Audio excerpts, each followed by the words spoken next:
Sports 92.7 in Austin, Texas. And our guest today is Roger Charles. And he's got quite a resume here. Former reporter, producer for 2020, ABC World News Tonight, Nightline, career Marine Corps officer. And, I can't go through this whole thing, but he's certainly an award-winning investigative journalist and co-wrote many articles with my old friend J.D. Cash, who died last spring, and worked with him quite extensively on the story of the Oklahoma City bombing, which has always been very important to me. And I welcome you to the show, Roger. Thank you for coming. God, it's an honor to be here. Well, I'm really happy to have you here, and of course I was shocked and saddened when I heard that J.D. had died last spring. And I guess my second concern was what happened to all his material, and whatever happened to that guy, what's his name, who was you, who was JD's partner, and who got all that paperwork, and does JD's legacy of all of the work that he did on the Oklahoma City bombing with and without you survive? Well, first of all, yes, it was quite a shock. I had no idea JD was in that condition. I actually flew out to Tulsa to visit with him for 3 days in early April after he had stabilized and was doing good.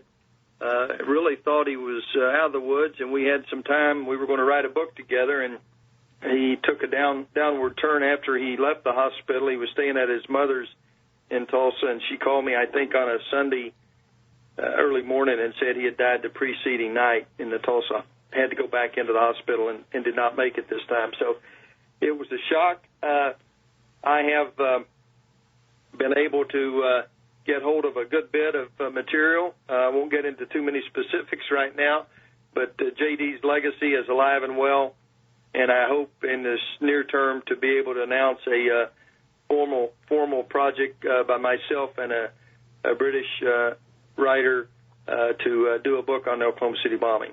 And this is the first time it's been mentioned publicly. You mind if I ask the British writer, would that happen to be Ambrose Evans Pritchard? No, Ambrose is over in England doing other things. I would love to work with him in any way. I have the greatest respect for Ambrose. This is a fellow out in California. He used to be with the bureau of a London newspaper in Los Angeles. He's written several pieces on Oklahoma City bombing, was very much in contact with J.D. I had a little bit of contact with him, a guy named Andrew Gumbel. And so, but he was visiting this summer, and I've had a bunch of things that I had just received, and we got to talking. I liked him. I respected his work, and one thing led to another, and we kind of agreed to work together to get this book going. So that's kind of where that stands. Well, that's great news. I can't wait to see the finished results of that. I'd like to say on a personal note how fond I was of J.D. Cash. I interview a lot of people on this show, but he and I really hit it off, and I talked to him on the phone many, many times on and off the air. And unfortunately, I never got to meet him in person, but he really was a very decent and kind man. And as much as we talked, and particularly about the Oklahoma City bombing, I always had so much respect for his judgment in terms of, what seemed to be important information and what was okay to go ahead and discard as irrelevant or unimportant or a red herring and that kind of thing. And unfortunately, when you have a massive government cover-up of a massive crime like the Oklahoma City bombing, mostly the only people who are interested are people who are kind of wingnuts anyway, and so you end up with all kinds of who knows what sort of information, and it really does take somebody like J.D. Cash to separate the wheat from the chaff, and I'm really going to miss him. I have missed him already. Yeah, I told my wife several times over the last year and a half, I just almost automatically reach for the phone when I get up in the morning and have my first cup of coffee. I want to catch up with J.D., and we take a lot of things for granted, and the future is not guaranteed to any of us, and J.D.'s passing was certainly a reminder. Shouldn't have needed one, but it was a brutal reminder that none of us are guaranteed tomorrow. Yeah, that's absolutely right. And, well, I guess that's something 169 people found out the extra hard way there in Oklahoma City back in 1995. And, you know, I talked with Jesse Trenadu earlier this week, and he has a very important story to tell, obviously, but only one piece of this story. And, well, you know, I think if we can get into the substance of this case, I guess I'd like to start it by telling you that I believe the last time I spoke to J.D. was the Sunday night that the BBC documentary about Oklahoma City played earlier this year. Yeah. And I didn't get a copy to watch for a few days, and then it wasn't long after that, and he was gone. That was the end of that, and I never got a chance to follow up. But I guess where I would like to start this conversation with you is to tell you that, in all honesty, that BBC documentary cast more doubt on some things that I thought that I knew were certainly true than I had thought before. And particularly, the one that sticks out in my mind is the part of the BBC documentary where they interview, I think it's John Millar, the son of Robert Millar, who was the head of the Elohim City neo-Nazi compound out there in eastern Oklahoma. And the son explains to the reporter, look, conspiracy theories are fun, and I've taken part in this kind of thing myself a lot, and I like conspiracy theories and whatever, but I got to tell you, when it's about you, it's kind of different, and I know it seems like there's a lot here, and yeah, some bank robber guys stayed here one time, and yeah, Andreas Strassmeir stayed here one time, but I got to tell you, there's just no there. I'm sorry, it just isn't right. And I thought, you know, this guy, you know, obviously, who knows exactly what was on his mind, but that answer from him seemed pretty damn honest to me, and I had to I think, face up to myself how little I really knew for sure about the connection between the Elohim City neo-Nazis and Timothy McVeigh and this bombing. So I wonder if I could just start with, you know, after having said all that, just tell you what you think of that. Well, first of all, there's every chance. I mean, I don't have any proof, but just looking at the record, the pattern, the number of people at Elohim City that were on the government payroll as informants, or informants maybe not getting paid, but a number of them were getting paid. As Jesse brought out, the Southern Poverty Law Center stated in FBI documents, again, not John Cash documents, not Roger Charles documents, not Jesse Trenadu documents, and not your documents, Scott, but in their own documents, the FBI refers to informants that were involved from the Southern Poverty Law Center, including at least one at Elohim City. And it says, Roger, it says in that document that we're involved in the plot. Yeah. Plain as day says that. Yeah, John and his publisher, Bruce Willingham, kind of ambushed Morris Dees down in Durant, Oklahoma, I believe it was. He was visiting a college down there and giving a paid presentation on how smart he is and what great work his outfit does. And so John and Bruce, and they recorded this on a audio cassette, and I believe there was a TV station there filming the presentation of this great man. So it's recorded in a couple of different ways, and Dees refused to answer the question with a simple yes or no. They got cute, said, well, if I told you I'd have to kill you, that kind of stuff, when John asked about, did you have informants at Elohim City? And, of course, Dees has written in a book and bragged about his extensive connections to the FBI and to the CIA in a cooperative basis and joint projects where he works with them to rid the earth of evildoers, so to speak, in his view. Mm-hmm. So this guy is tightly connected. You know, he's talked about how he warned Janet Reno in advance of the Oklahoma City bombing sometime in the fall of '94, I believe it is, about levels of violence that were being discussed that were beyond anything his snitches had detected before. So that's just one angle of it. But let me just kind of cut to the chase on this thing.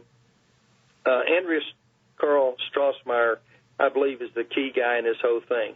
Mm-hmm. You referred to Ambrose Evans Pritchett. Right, earlier. He wrote the book, The Secret Life of Bill Clinton, the whole first section of which is devoted to this story. the first 108 pages, I believe. The book was supposed to be about Bill Clinton, but because of the explosive information that Ambrose was able to gather, the publisher decided to make the first 108 pages about the Oklahoma City bombing, and Ambrose's just great investigative work on that. You know, Ambrose did something unusual in journalism, Scott. Ambrose actually got in a car and drove around the dirt roads of Oklahoma, of Missouri, of Texas, and interviewed some of these people. He didn't sit at the press room in the Department of Justice building in Washington or at the FBI press room in Washington and just kind of regurgitate what spinmeisters were giving him.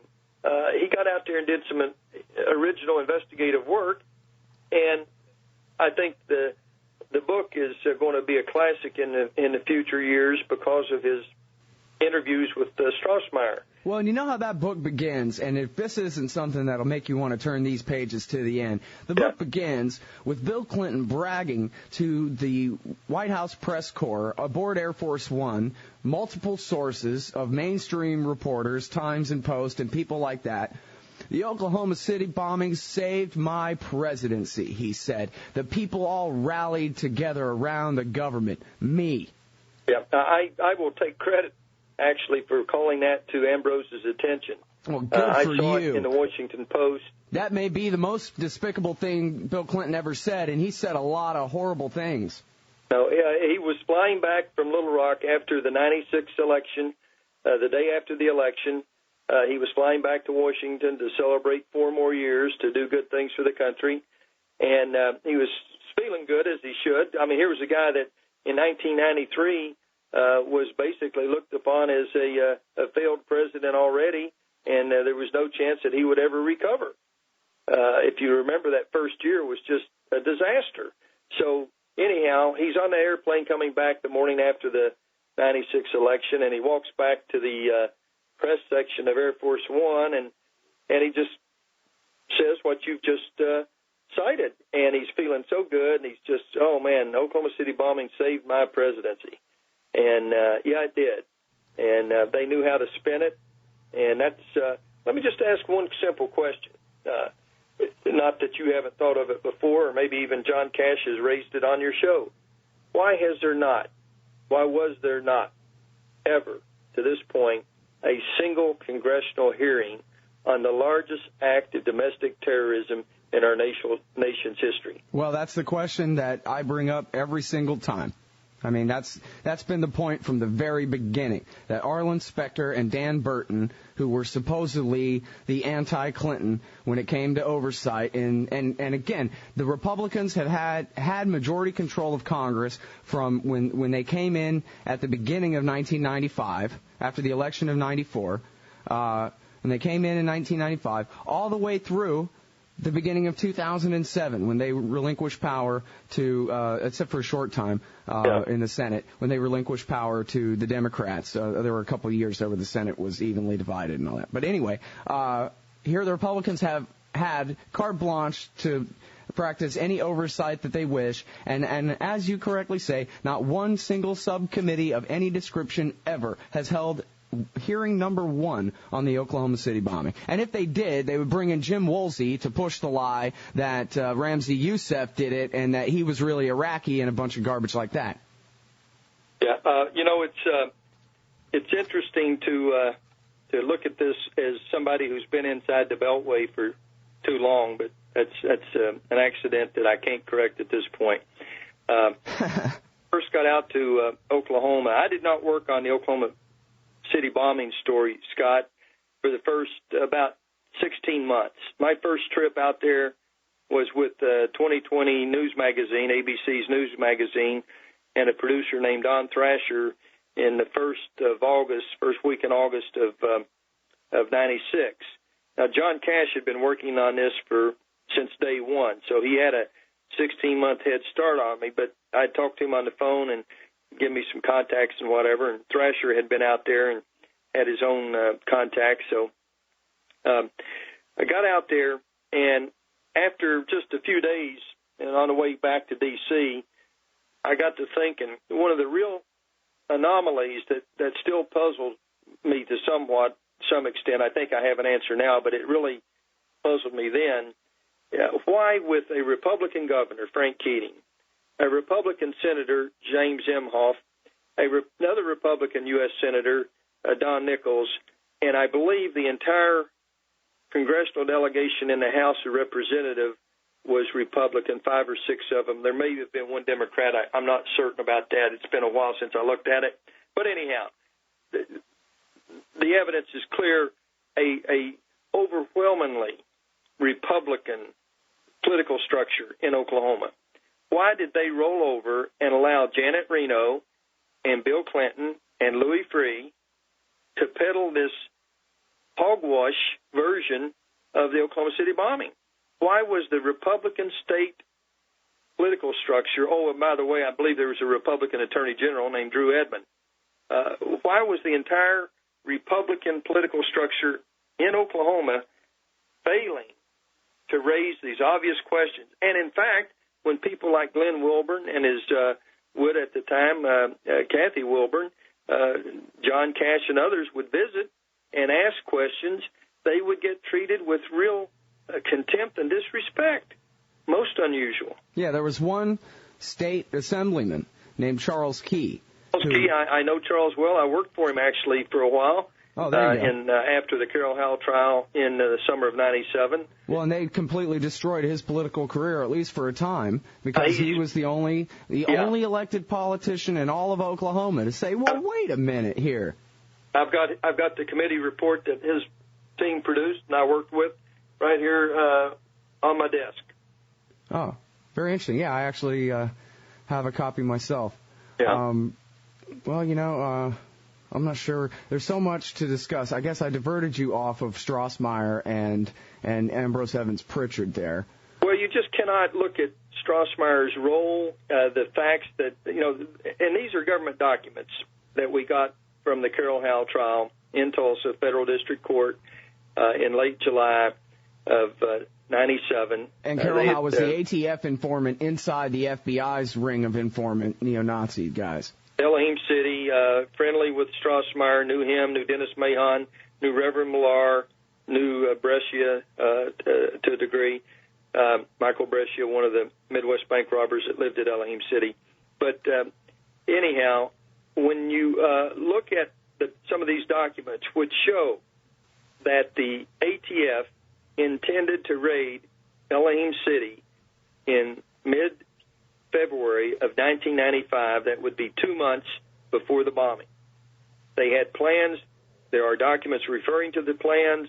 There are documents referring to the request for help from the Immigration and Naturalization Service, as it was then called. There are documents saying we're waiting on a finding by the Immigration and Naturalization Service in Washington, D.C., when they do a check to ensure that this guy Strassmeir is not a legal immigrant. Well, they got that document in mid-February, but at that point, an Oklahoma Highway Patrol pilot who had flown an ATF agent, Carroll Howell's handler, and some photographers over Elohim City as a reconnaissance for the planned upcoming raid to arrest Strassmeir. This pilot happened to mention, by the way, there's an ongoing FBI investigation in Elohim City, don't you? Well, the ATF did not. The plane lands, and within a matter of a few hours that same day, there's an urgent meeting between the U.S. Attorney in Tulsa, named Steve Lewis, and the local head of the ATF office and the local head of the FBI office. The bottom line to this is it's kicked upstairs to the regional level and to Washington. Carroll Howell is summarily fired as a confidential informant, paid confidential informant for the ATF, and there's a bombing in Oklahoma City. Well, so it's pretty obvious, I guess, why no Republican dared to talk about this. You're talking about, the whole thing happened not just on the FBI's watch, which somehow they escaped blame even for that. But basically it was a bunch of government informants or people who'd been flipped, turned state's witness or other kinds of things. If not I don't know. I don't mean to be too close-minded about this. If not actual cops who were the ones who did this. Was it actual cops? Because, when we're talking about Andreas Strassmeir, the speculation has always been that he was basically on loan to our government from the German government, sent to infiltrate the Nazis, that he wasn't really a Nazi. Up until about 2 years ago, I was about 97% convinced that was the case, just based on inferences and the patterns and documents and things, but there was no real piece of evidence that would allow me to say 100%.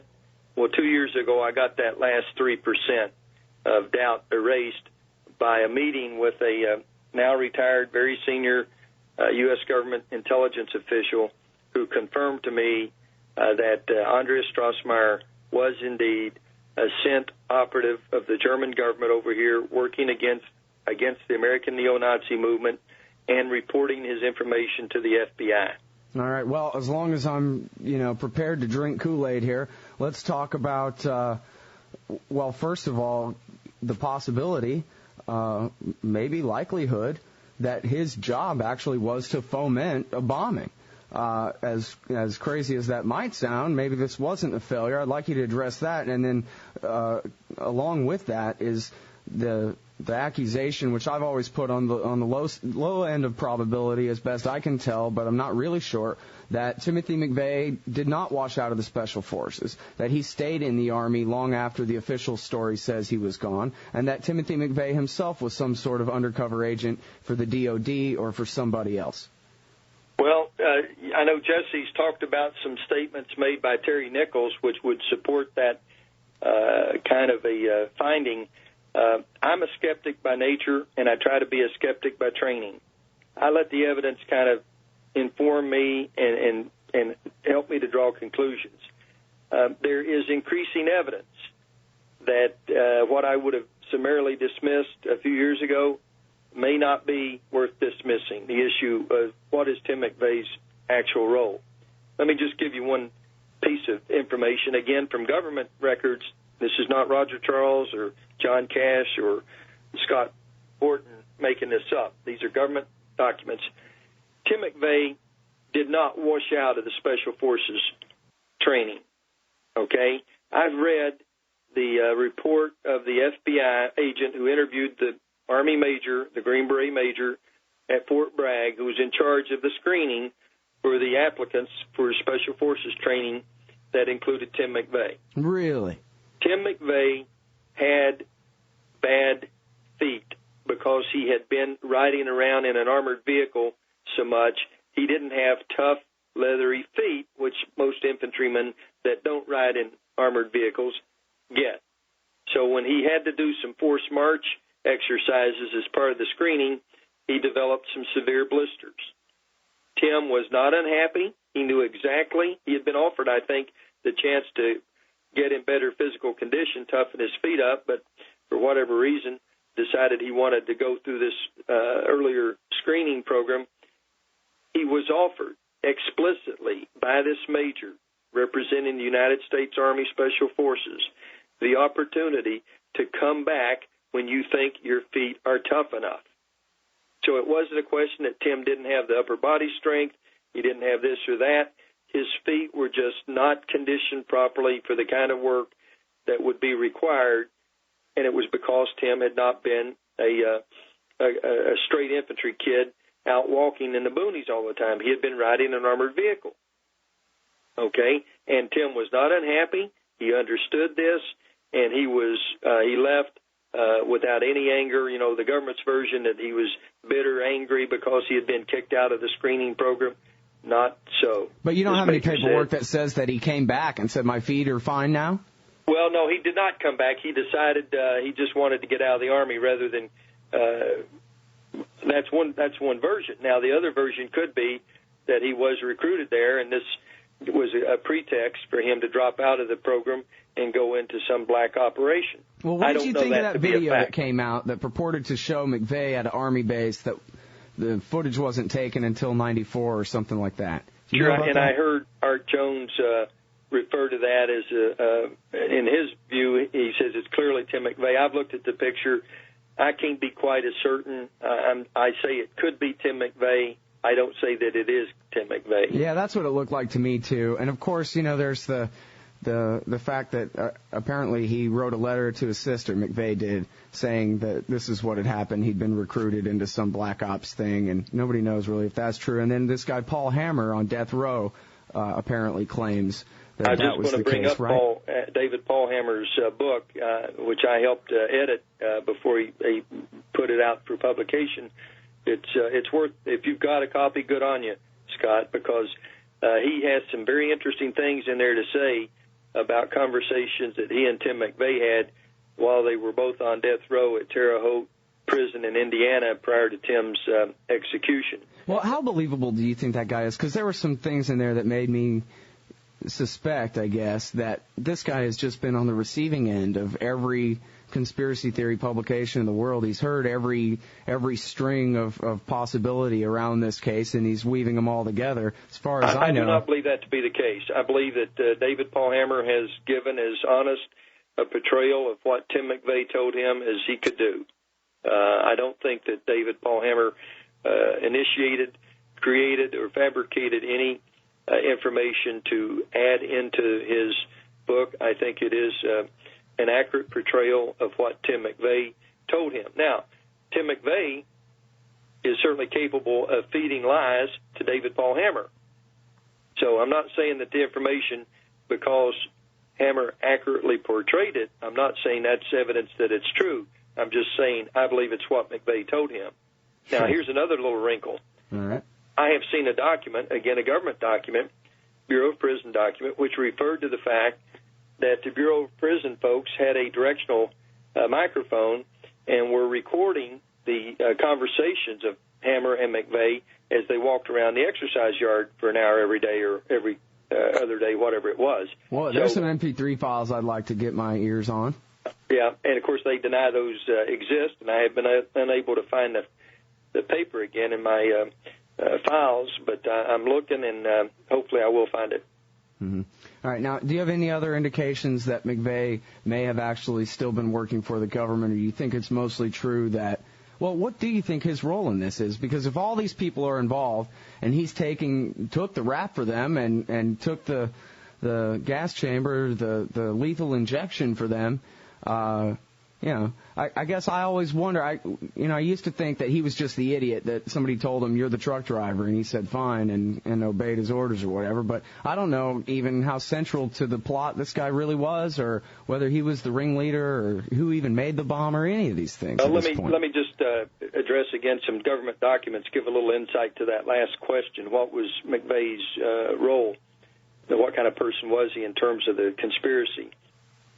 The government documents where they interviewed soldiers that had served with McVeigh and Terry Nichols in the Army together say that Terry Nichols was the alpha male in that pair, that Tim McVeigh was kind of a little puppy dog following around the bigger dog when they were in the Army together. The evidence that I've seen is that Tim McVeigh was assigned a task in the conspiracy, that he willingly, even eagerly, accepted the role as a soldier going on a basically suicide mission behind enemy lines, and that I believe Tim, in his own mind, expected that 50 years later, 100 years later, that there would be a statue for him on the Mall in Washington as a great patriot that exposed the viciousness and the corruption in our federal government. What do you make of the license plate? Is that why he drove away in a getaway car in the license plate, because he wanted to get pulled over? Well, that whole issue of Tim's arrest is one of the more bizarre in this whole set of bizarre circumstances. Why does he drive a car that's a junk heap if he wants to get away? Wouldn't you put some money into getting a pretty reliable car? Why does he take the license plate off? Now, according to Terry Nichols, McVeigh left the license plate in a storage shed up in Harrington, Kansas. Nichols found it on Friday morning, I believe it was, the day that McVeigh is arrested, right before he's getting out of prison, arrested for the bombing. That's Friday the 21st. And Nichols is out cleaning out a storage shed that he and McVeigh had together, and this is following McVeigh's instructions to Terry. And so Terry's cleaned it out, and in it he finds the license plate. And he says he found a grenade, and he threw both into the river. So why would you throw your license plate into the river if you were going to be using that vehicle as a getaway car? I'm not sure. I mean, this is one of the questions. Would you drive all the way from Harrington, Kansas to Oklahoma City with a car without a license plate, or did Tim have some other phony license plate he was using? I don't know. Well, okay. When he got pulled over, he had a weapon on him, and he did not shoot the cop. He surrendered to the cop that pulled him over. If you've just killed 168 people, Scott, why hesitate at killing a cop? Yeah. That doesn't make any sense. Well, and it could be that, he wanted to be arrested and go on trial and all those things and be a so-called hero and all that. If I had to guess, and based on, all the evidence that I've seen, and it is maybe an informed guess, and I'll let people debate how informed it is, but I would speculate that Tim McVeigh was a designated patsy in this thing, that, again, he accepted it eagerly, and that he expected to be pulled over. Well, what about my crazy hypothetical about Andreas Strassmeir's mission to actually be to foment something like this? Well, I think Strassmeir didn't have to do much between the statements that Carol Howe reported in the fall of 1994 that Strassmeir was making, and the statements that Dennis Mahon was making, other people at Elohim City was making. I mean, you had a combustible mixture out there. Did Strassmeir provide the impetus to say, let's bomb that building? Well, if you go back and look at the Covenant Sword and Arm group, in 1983, they had planned to attack and with a missile that same Murrah Federal Building in Oklahoma City. So Strassmeir, in terms of the target, was not originating any new target. That was a target that had been on the agenda of this neo-Nazi group for some years. Now, did Strassmeir provide the impetus, the real momentum to take this thing from talking about it to let's set an active conspiracy and start procuring the bomb materials and everything to make it actually happen? Terry Nichols, again, refers to a spontaneous declaration by McVeigh in January of 1996. Nichols is just back from the Philippines, where he said he had gone in November of 94, you mean? I'm sorry, no, this is Terry Nichols had left November of 94, so this would have been January of 95. Okay. Terry, thank you, Scott. Terry is back in Las Vegas, and nobody in the country here, according to Terry, knows he's there. He shows up unannounced at his ex-wife's place there in Las Vegas. He never told her he was coming. He didn't tell anyone he was coming back. But McVeigh is waiting on him, basically, in Las Vegas. And so they have this meeting. McVeigh's pushing Nichols to rejoin the conspiracy, according to Nichols. Nichols says he had left in November of 94 for the Philippines to get away from McVeigh. Came back, confronted by McVeigh, and McVeigh, in his spontaneous declaration, says something to the effect, G.D. Potts, he's changed the target and the date, cursing Larry Potts, who's Louis Freeh's number 2. Now, that's really, really explosive, no pun intended, information. That's what true? Terry Nichols says Timothy McVeigh said. Yes. Now, is it true? I don't know. One, I don't know whether McVeigh said it, and if McVeigh said it, I don't know if it's true. But Terry Nichols says, that this is what he heard McVeigh, and he said this in a sworn affidavit. Of course, he's life sentenced for his crimes to date, so there's no deterrent in him swearing a lie. They're not going to, at this point, prosecute him for perjury. So how much credibility can you give Terry Nichols' claim that this is a statement that Tim McVeigh said? Well, I don't know. He's admitted. Just there. I'm not doing anything with it. I'm just puzzled by it. Yeah. It's an interesting thing for Nichols to say, Did he fabricate it? Did he actually hear it? Who knows? Well, I'd like to see him swear it in open court.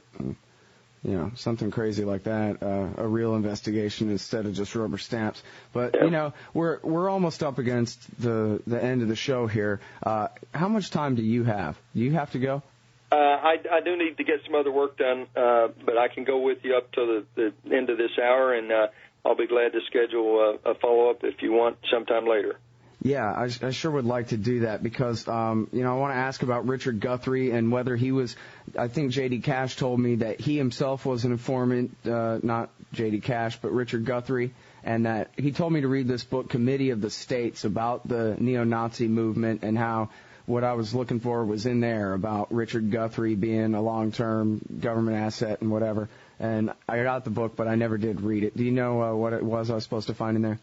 Well, I've got the book. I've read it based on J.D.'s recommendation back 1997.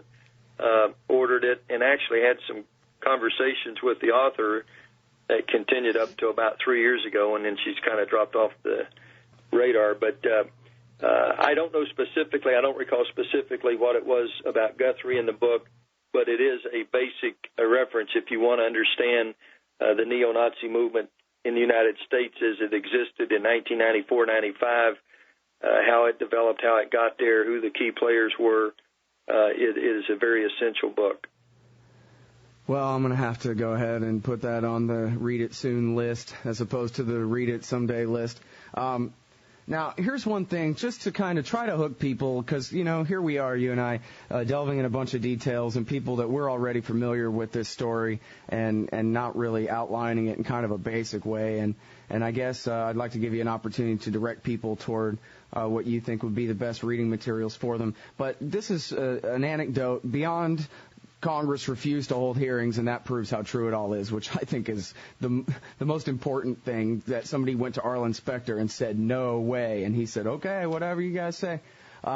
But here's the other one. I was watching Court TV one day, and it was the trial of two Midwestern Nazi bank robbers named Shane and Chevy Kehoe. And yeah. I'm sure you and everyone in the audience has seen the real stories of the highway patrol footage of the gray and blue Suburban pulled over on the side of the road, and the two Nazi brothers get in the shootout with the cop.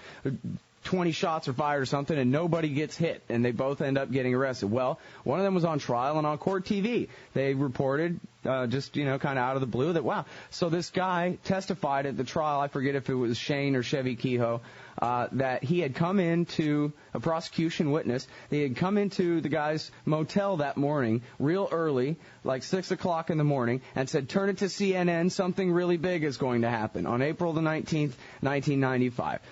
It was one of the Kehoe brothers, I forget which, and that was sworn testimony at his trial, apropos of nothing, and, of course, nobody at Court TV or obviously anybody at the Justice Department or anybody wanted to follow up on that explosive information. They wanted to say that anybody who was a right-winger and owned a gun was a neo-Nazi, but they didn't want to talk about actual neo-Nazis because it turned out that they were all cops or informants or friends of informants. Well, you know, that's a very interesting little data point there. That was up in Spokane, I believe, Washington, but I might be wrong. But John and I have talked several times about that event where one of the Kehoe brothers, and I forget which one it is, comes in and tells the guy in the lobby at the motel where the registration desk is, why don't you turn CNN on? I'd like to see this story see this report that's going to be on here in a little bit about a big bombing, or however he phrased it. Well, and then was really happy when it happened and said, aha, and had a big grin, and it was a success from his point of view, obviously. Yeah.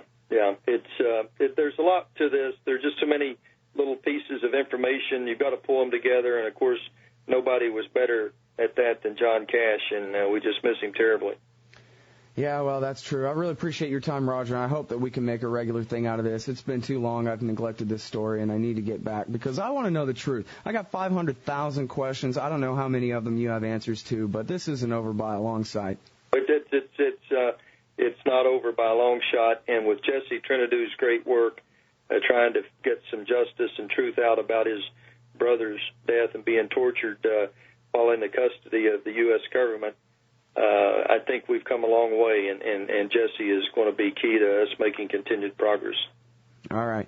Hey, listen, yeah, that's certainly true, and we'll be doing our best to keep in touch with Jesse as well. All right, thank you very much for your time. Everybody, Roger Charles, the website is jamesmadisonproject.org. I really appreciate it. Okay.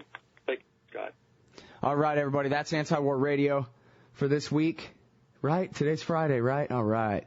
Monday, 11 to 1, Texas time. Back here on Chaos Radio.